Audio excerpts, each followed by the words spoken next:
आज की science class में हम जानेंगे इलेक्ट्रिक मोटर के बारे में, विद्युत मोटर के बारे में। ये एक बहुत इंपॉर्टेंट क्लास होने वाली है, इसलिए क्लास के लास्ट तक बने रहें। और जो बच्चे पहली बार क्लास अटेंड कर रहे हैं, चैनल को सब्सक्राइब करें। नई क्लास के नोटिफिकेशन के लिए बेल आइकन प्रेस करना ना भूलें। वीडियो को लाइक करें और साथ ही शेयर भी करें।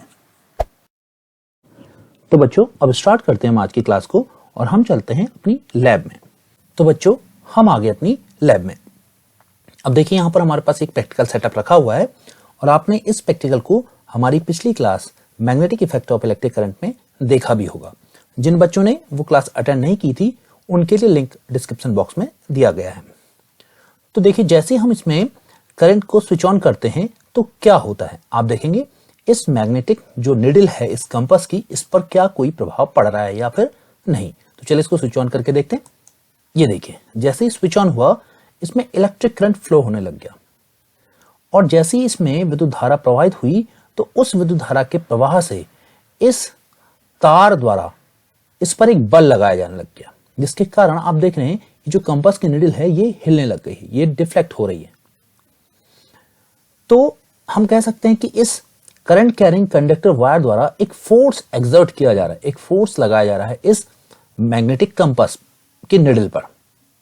तो बच्चों, अब आपके लिए क्वेश्चन है कि क्या ये जो फोर्स इस ओर को लग रहा है, कंपास की ओर को, क्या ये कंपास की निडल भी इतना ही फोर्स इस जो करंट कैरिंग कंडक्टर वायर है, इस चालक तार की ओर को भी कुछ इस प्रकार से लगा रही होगी। तो याद कीजिए, आपने न्यूटन्स लॉ पढ़ा है, न्यूटन का आपने थर्ड लॉ ऑफ मोशन पढ़ा है, जिसमें आपने ये जाना था कि प्रत्येक क्रिया के विपरीत एक प्रतिक्रिया होती है। तो उस आधार पर आप कह सकते हैं कि ये जो तार है, ये जो चालक तार है, ये इसमें प्रवाहित होने वाली धारा के कारण जो बल इस कंपास पर लगाया जा रहा है, उतना ही विपरीत बल इस कंपास की निडल द्वारा भी इस चालक तार पर लगाया जा रहा होगा। और बच्चों, इसके बारे में जो सबसे पहले हमें जानकारी दी, उनका नाम था माइकल फैराडे।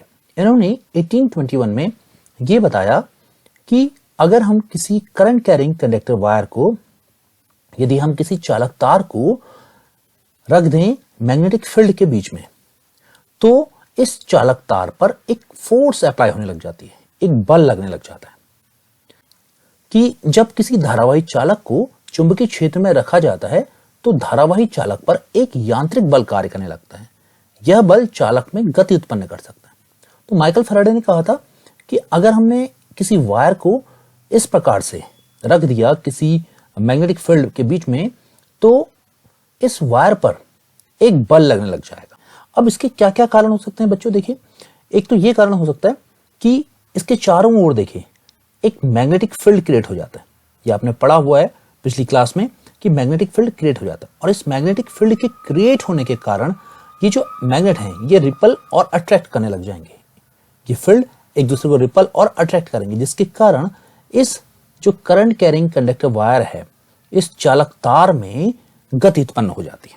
तो बच्चों, ये बात तो माइकल फैराडे ने बताई थी, लेकिन जो ये फोर्स लगेगा ये किन किन बातों पर निर्भर होगा? देखिए, ये जो फोर्स लगता है ये निर्भर करता है इस चालक तार, जो ये चालक तार है इसकी दिशा पर। देखिए, यहां पर आप ध्यान दीजिए, ये यहां देखिए, ये है मैग्नेट जिसका नॉर्थ पोल दिखाया गया है, और ये है इसका एक मैग्नेट जिसका ये साउथ पोल है। अब आप जानते हैं, आपने जब चुंबकीय क्षेत्र रेखाएं पढ़ी थी तो उस समय आपने देखा था कि हम ये मानते हैं कि जो चुंबकीय क्षेत्र रेखाएं वो नॉर्थ से साउथ पोल की ओर को जाती हैं। तो यहां भी देखिए, नॉर्थ से साउथ पोल की ओर को जो ये दिख रही है आपको, ये है मैग्नेटिक फील्ड की लाइनें। तो हम इन्हें शो करते हैं कैपिटल बी के साथ। और यहां आप देखिए, ये जो करंट कैरिंग वायर है, जो ये धारावाही चालक तार है, ये कुछ इस प्रकार से लंबवत नीचे को जा रहा है, परपेंडिकुलर। तो हम कह सकते हैं कि यहां पर धारावाही चालक तार को चुंबकीय क्षेत्र में लंबवत रखा गया। देखिए, यहां पर 90 डिग्री का एक एंगल बन रहा है। तो बच्चों, जब इस प्रकार से किसी धारावाही चालक को मैग्नेटिक फील्ड में रखा जाता है कि वो मैग्नेटिक फील्ड के लंबवत हो, तो उस पर जो फोर्स लगता है वो मैक्सिमम फोर्स होता है, यानी कि अधिकतम बल लगेगा जबकि आप किसी धारावाही चालक तार को मैग्नेटिक फील्ड में लंबवत रखते हैं। तो पहली बात तो ये क्लियर हो गई कि बल अधिकतम कब लगेगा। अब देखते हैं दूसरी कंडीशन, हम थोड़ा सा इसके डायरेक्शन को चेंज करके देखते हैं। देखिए अब की बार फिर से वही मैग्नेटिक फील्ड बी, लेकिन अब की बार हम लंबवत ना रख के कुछ इस प्रकार से पैरेलल रख देते हैं, समानांतर। देखिए समानांतर है, ये इन जो हमारी फील्ड लाइंस है, मैग्नेटिक फील्ड लाइंस है, इनके समानांतर है। तो यहां पर बच्चों जब हम किसी धारावाही चालक तार को कुछ इस प्रकार से समानांतर रख देते हैं मैग्नेटिक फील्ड के, तो उस पर जो बल लगता है वो शून्य हो जाता है, यानी कि यहां पर कोई भी बल नहीं लगता। तो ये बात तो हो गई कि बल कब अधिकतम होगा और कब न्यूनतम होगा, वो डिपेंड करता है चालक तार की दिशा पर और चालक तार उस मैग्नेटिक फील्ड में किस प्रकार से रखा गया है इस पर। अब जो ये बल है इसके अतिरिक्त भी कुछ और फैक्टर्स पर भी डिपेंड करता है। तो वो कौन कौन से फैक्टर्स हैं, चलिए उन्हें भी जान लेते हैं। देखिए जो पहला फैक्टर है वह है बच्चों, ये जो आपको मैग्नेटिक फील्ड दिख रहा है ये कितना स्ट्रांग है, स्ट्रेंथ क्या है इसकी। तो चुंबकीय क्षेत्र की जो प्रबलता है उस पर बल निर्भर करता है। तो हम कह सकते हैं कि जो फोर्स है वो डायरेक्टली प्रोपोर्शनल होती है स्ट्रेंथ ऑफ मैग्नेटिक फील्ड के। बल चुंबकीय क्षेत्र की प्रबलता के समानुपाती होता है, जिसको हम बी से डिनोट करते हैं। तो पहली बात ये हो गई। और दूसरी बात आप देख रहे हैं इसमें जो करंट फ्लो हो रहा है, इस करंट के अमाउंट पर भी तो हम कह सकते हैं जो फोर्स है वो डायरेक्टली प्रोपोर्शनल है करंट आई के। देखिए जो तीसरी बात है, जो तीसरा फैक्टर है जिस पर बल डिपेंड करता है वो है इस चालक तार की लंबाई। तो हम कह सकते हैं कि जो फोर्स है वो डायरेक्टली प्रोपोर्शनल होती है length of current carrying conductor, जिसको हम एल कहते हैं। अब यहां पर आप देख रहे होंगे कि ये जो है वायर आपको एक सिंगल वायर दिखाई दे रही है। अगर आपको इसकी लंबाई बढ़ानी हो तो क्या हम इसको नीचे को लंबाई बढ़ा दें या फिर ऊपर को?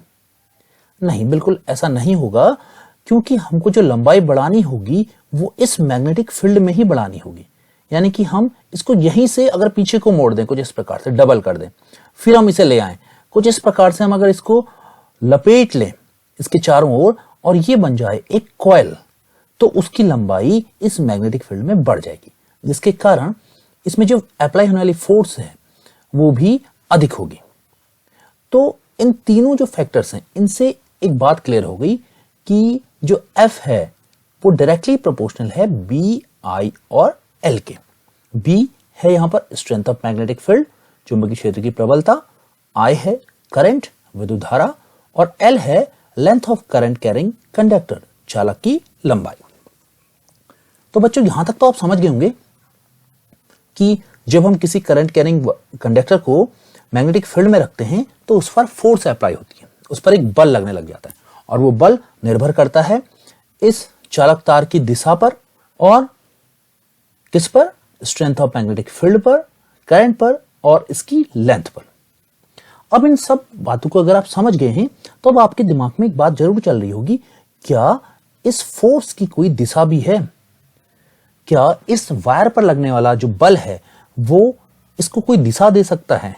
क्या इसको कोई डायरेक्शन दे सकता है? तो चलिए समझते हैं कि हम कैसे पता लगाएं कि बल की दिशा क्या होगी जबकि हमारे पास हो दिशा मैग्नेटिक फील्ड की और हमारे पास दिशा हो करंट की। चलिए समझते हैं इस बात को। देखिए, हम अगर पता लगाना चाह रहे हैं कि इस करंट कैरिंग कंडक्टर वायर में बल की दिशा कहां को लगेगी, तो उसके लिए हमारे पास होनी चाहिए दो बातें।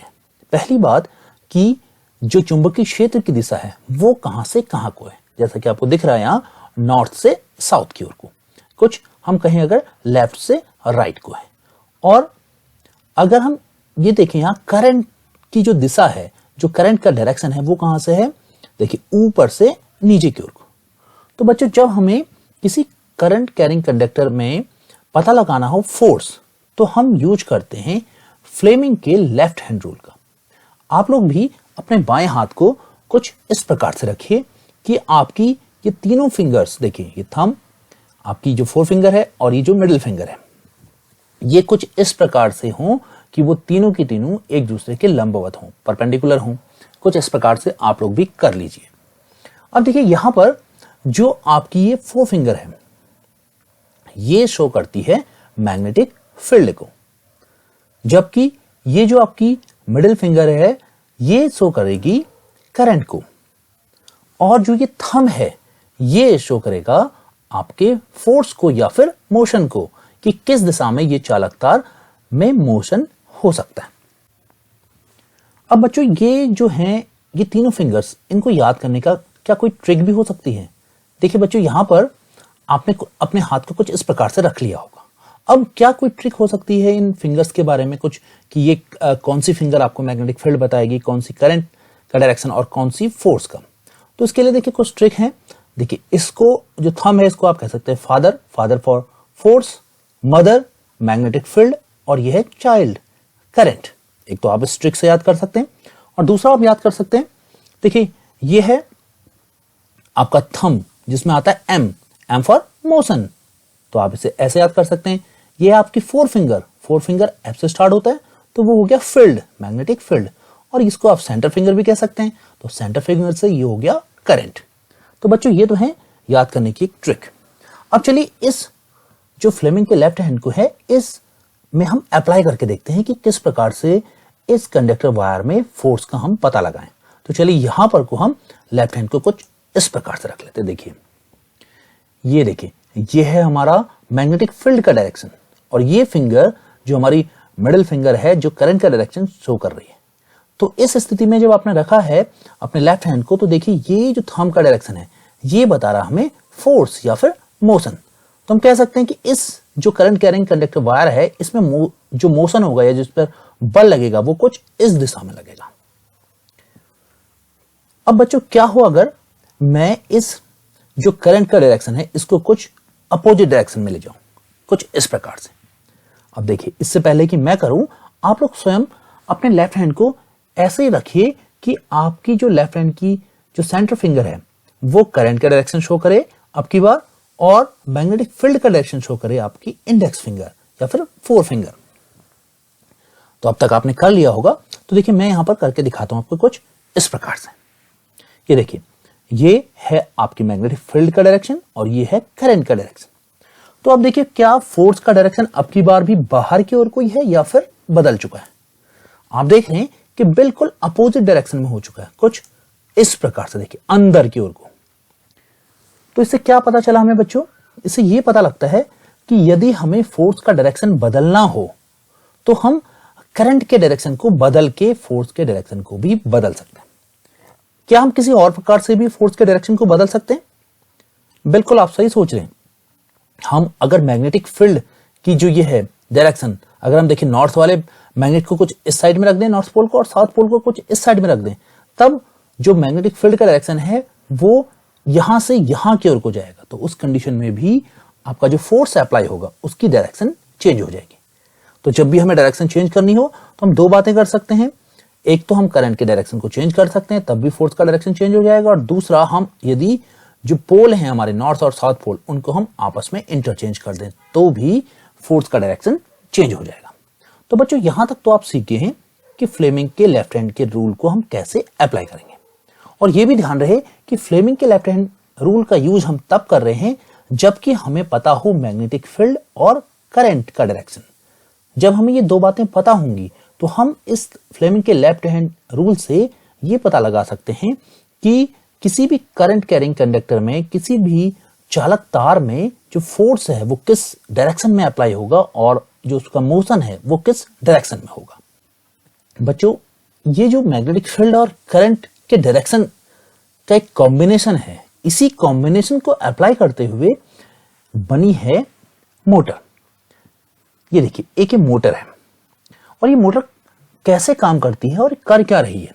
देखिए मोटर जो इलेक्ट्रिक करंट है विद्युत धारा को बदल देती है यांत्रिक ऊर्जा में, विद्युत ऊर्जा को बदल देती है यांत्रिक ऊर्जा में। ये इलेक्ट्रिक करंट को चेंज कर देती है मैकेनिकल एनर्जी में, और इस मैकेनिकल एनर्जी का यूज हम अपने घर के बहुत सारे अप्लायंसेस में करते हैं, जैसे ये वॉशिंग मशीन, ये पानी की मोटर, या फिर ये हमारा फैन, या फिर बच्चों की ये गाड़ी। तो ये मोटर जो है कि अलग अलग ऑब्जेक्ट्स में, अलग अलग अप्लायंसेस में कुछ इस प्रकार से यूज की जाती है। अब इसमें आखिर में फ्लेमिंग का लेफ्ट हैंड का रूल या फिर माइकल फैराडे द्वारा बताई गई बात कैसे प्रूव होती है? उसको समझने के लिए चलिए इस मोटर के अंदर थोड़ा डीप में झांक के देखते हैं कि ये आखिर इसके अंदर चल क्या रहा है। तो देखिए ये है वो मोटर बच्चों। देखिए यहां पर हम पहले इस मोटर के कुछ पार्ट्स के बारे में जान लेते हैं। यहां आपको दिख रहे होंगे दो ये मैग्नेट्स, ये इसका नॉर्थ डायरेक्शन वाला मैग्नेट है, नॉर्थ पोल वाला, और ये है साउथ पोल वाला।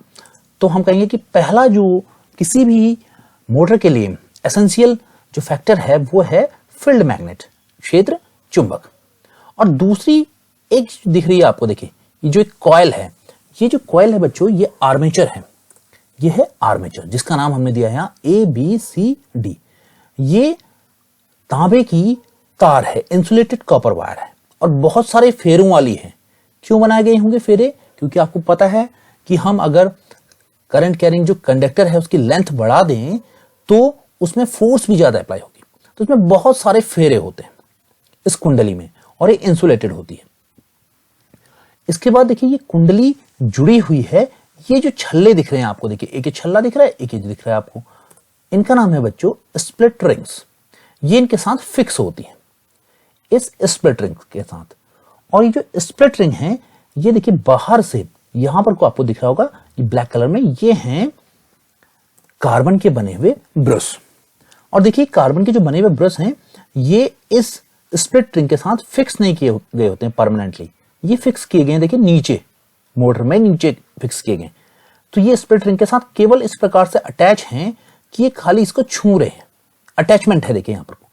और ये जो ब्रश है देखिए इनसे जुड़ा हुआ है वायर, और इन ब्रश के इस वायर के थ्रू ही करंट आया इस ब्रश तक और ब्रश से पहुंचा स्प्लिट रिंग में, और स्प्लिट रिंग से जो परमानेंटली कनेक्टेड है वो है आर्मेचर ABCD। तो करंट इनके थ्रू, ब्रश के थ्रू पहुंचता है स्प्लिट रिंग्स में और स्प्लिट रिंग से इस आर्मेचर में। अब ये जो स्प्लिट रिंग है और ये ब्रश है, इनका डिटेल फंक्शन क्या है उसको समझते हैं अभी। लेकिन उसको जानने से पहले हम ये समझते हैं कि अगर ये नहीं हो तो क्या होगा। देखिए तो इसके लिए हम यहां पर इसको एक बॉक्स से कवर कर लेते हैं कुछ इस प्रकार से। तो देखिए जब हम कह रहे हैं कि यहां से करंट आ रहा है और इससे करंट गया, तो ये जो वाली हमारा आर्मेचर है जो हमारा नाम दिया था हमने ABCD, तो AB वाली जो साइड है इसमें देखिए करंट की दिशा ऊपर को है कुछ इस प्रकार से। और आप जानते हैं कि मैग्नेटिक फील्ड का डायरेक्शन होगा नॉर्थ से साउथ को। तो अब याद कीजिए आप कि फ्लेमिंग के लेफ्ट हैंड का यूज हम कर सकते हैं यहां पर को, क्योंकि हमारे पास है मैग्नेटिक फील्ड की डायरेक्शन और करंट की डायरेक्शन। तो चलिए हम अपने लेफ्ट हैंड को कुछ इस प्रकार से एडजस्ट कर लेते हैं। देखिए ये करंट का डायरेक्शन शो कर रहा है और ये वाली फिंगर जो हमारी 4 फिंगर है ये है मैग्नेटिक फील्ड के डायरेक्शन में। तब आप देखिए जो थंब है ये हमें शो कर रहा है फोर्स का डायरेक्शन। अब यहां देखिए ये फोर्स लग रहा है इस आर्मेचर में जो रेक्टेंगुलर है, एक आयताकार बना हुआ दिख रहा होगा आपको, इसमें ऊपर की ओर को। और इस साइड में देखिए जो हमारी C और D वाली साइड है इसमें आपके फोर्स का डायरेक्शन नीचे को। तो क्या होगा बच्चों, क्योंकि ये जो कुंडली है हमारी ये है इस शाफ्ट में फिक्स की गई, जिसके कारण इसमें जब बल ऊपर को लगेगा और इस वाली साइड में CD वाली साइड में जब बल नीचे को लगेगा तो ये कुंडली कुछ इस प्रकार से ऊपर की ओर को मूव करने लग जाएगी। कैसे? रोटेट करने लग जाएगी। देखिए ऊपर की ओर को ये कुंडली रोटेट करने लग जाएगी कुछ इस प्रकार से, ये देखिए। लेकिन जैसे ही ये कुंडली आधे चक्कर में पहुंची, देखिए AB यहां आ गया और CD यहां पहुंच गए, तो आप देख रहे हैं कि इनमें करंट का डायरेक्शन क्या वैसे ही है जैसे पहले था? नहीं, यहां करंट का डायरेक्शन देखिए AB में ऊपर की ओर को था तो अभी भी ऊपर की ओर को ही है, और CD में नीचे की ओर को था तो करंट का डायरेक्शन अभी भी नीचे को ही है। इसका मतलब हमारे पास जो अभी हमारे लेफ्ट हैंड्स हैं वो कुछ इस प्रकार से एडजस्ट नहीं हो सकते।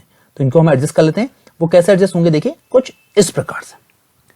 लेकिन जैसे ही हम इनको ऐसे एडजस्ट करते हैं तो देखिए अब क्या हुआ, आप देख रहे हैं कि AB में जो थंब का डायरेक्शन है वो शो कर रहा है इस साइड को, कुछ इस साइड को फोर्स का डायरेक्शन, जबकि जो CD वाला हिस्सा है इसमें जो फोर्स का डायरेक्शन है वो अंदर की ओर को। तो क्या होगा बच्चों से बताइए, ये इधर को घूमने लग जाएगा और ये इधर को, यानी कि ये जो कुंडली है ये फिर से इस साइड को आ जाने वाली। कैसे? देखिए कुछ इस प्रकार से, ऐसे ये कुंडली आई आधी इधर को फिर उधर को चले जाएगी, देखिए कुछ इस प्रकार से। क्या ऐसा ही हमारी मोटर में भी होता है? बिल्कुल नहीं, ऐसा तो नहीं होता, क्योंकि अगर ऐसा होगा तो मोटर आधे राउंड तक इधर घूमेगी और आधे राउंड के बाद इधर आ जाने वाली है फिर से।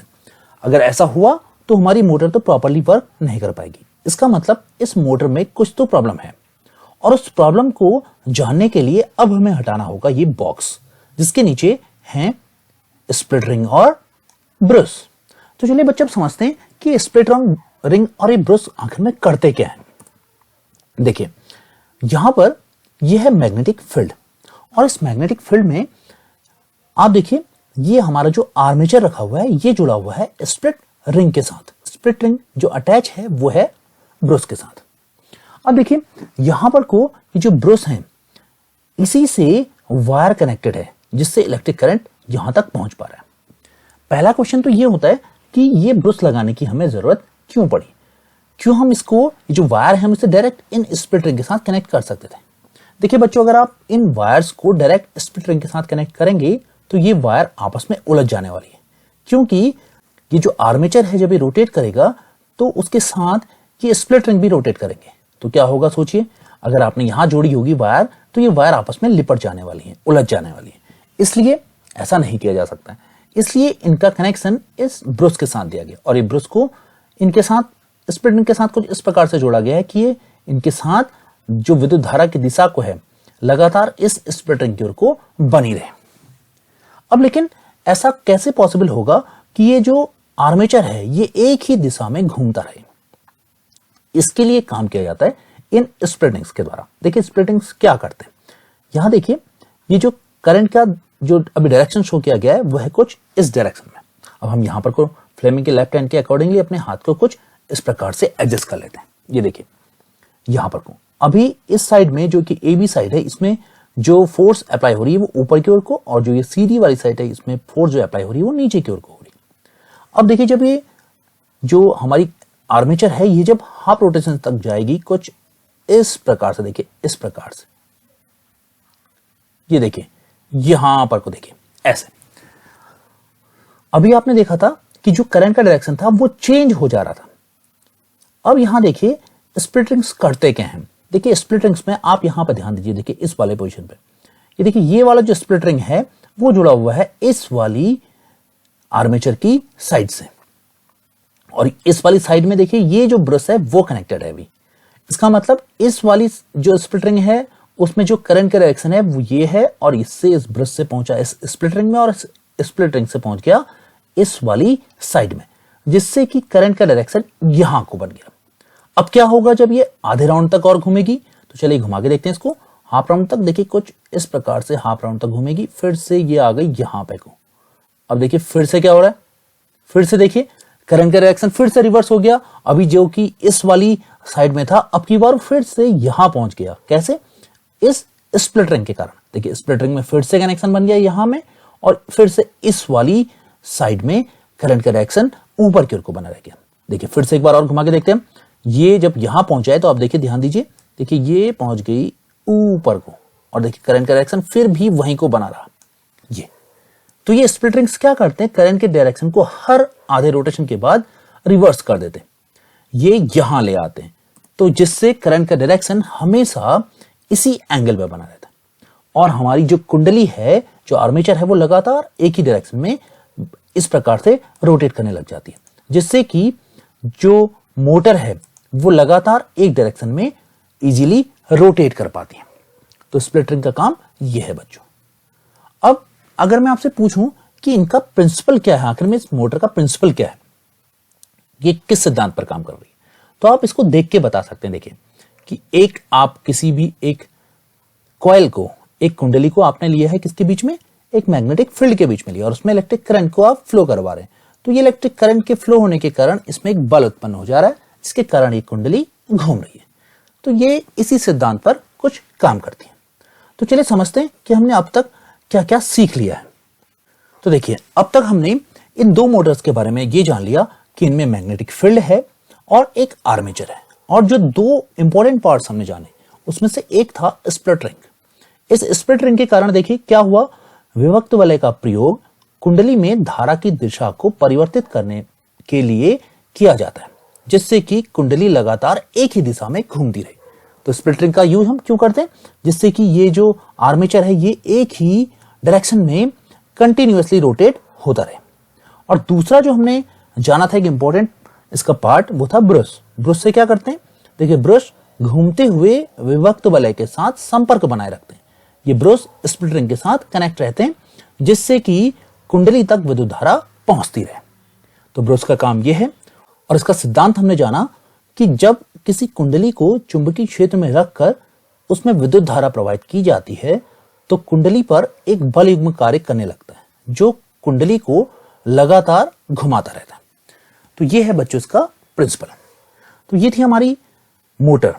चलिए अब कुछ क्वेश्चंस के साथ समझते हैं कि आपने आज क्या क्या सीखा। तो बच्चों, आज का पहला क्वेश्चन है कि विद्युत मोटर एक ऐसी युक्ति है जो परिवर्तित करती है। An electric motor is a device which transform. ये क्या करती है? देखिए, ये मैकेनिकल एनर्जी यांत्रिक ऊर्जा को इलेक्ट्रिकल एनर्जी में बदलती है, या फिर विद्युत ऊर्जा को यांत्रिक ऊर्जा में, इलेक्ट्रिकल एनर्जी को मैकेनिकल एनर्जी में। और तीसरा ऑप्शन है हीट एनर्जी, ऊष्मीय ऊर्जा को इलेक्ट्रिकल एनर्जी में, या फिर इनमें से कोई भी नहीं।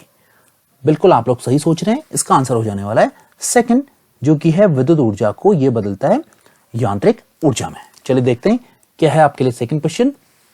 ये है विद्युत मोटर में विद्युत धारा की दिशा किसके द्वारा बदली जाती है? ये एक बहुत इंपॉर्टेंट क्वेश्चन है। तो पहला ऑप्शन है आपके लिए ब्रश, फिर है आर्मेचर, थर्ड है स्प्लिट रिंग, या फिर इनमें से कोई भी नहीं। इसका सही आंसर हो जाने वाला है विभक्त वलय, स्प्लिट रिंग। थर्ड वाला ऑप्शन इसके लिए सही है। चलिए देखते हैं नेक्स्ट क्वेश्चन क्या है आपके लिए। आपका जो नेक्स्ट क्वेश्चन है वो है विद्युत मोटर में विद्युत धारा की दिशा प्रत्येक बार बदली जाती है। देखिए कितनी बार में बदली जाती है? 2 चक्कर में, 2 रोटेशंस में, 1 रोटेशन में, हाफ रोटेशन में, या फिर 1/4 रोटेशन में। तो आपने देखा था जो स्प्लिट रिंग है वो प्रत्येक बार में आधे रोटेशन में जो विद्युत मोटर में विद्युत धारा की दिशा है उसको बदलते हैं। तो इसका सही आंसर हो जाने वाला है थर्ड वाला ऑप्शन। चलिए अब जानते हैं कि लास्ट क्वेश्चन क्या है। लास्ट क्वेश्चन है आपके लिए कि फ्लेमिंग के बाएं हाथ के नियमानुसार कौन सी अंगुली बल की दिशा को प्रदर्शित करती है? According to the Fleming's left hand rule which finger show the direction of force. तो फोर्स का डायरेक्शन किस फिंगर के द्वारा शो किया जाता है? तो इसका सही आंसर कौन सा होगा? थंब, या फिर 4 फिंगर, या फिर सेंटर फिंगर, या फिर नन ऑफ द अबव। बिल्कुल आप लोग सही सोच रहे हैं। इसका जो सही आंसर हो जाएगा वो है अंगूठा या फिर थंब। तो बच्चों ये थी आज की क्लास इलेक्ट्रिक मोटर। आपको क्लास कैसी लग रही है कमेंट करके जरूर बताएं। और जिन बच्चों ने पहली बार हमारी क्लास अटेंड की है वो लाइक, शेयर और सब्सक्राइब करना ना भूलें। थैंक यू बच्चों।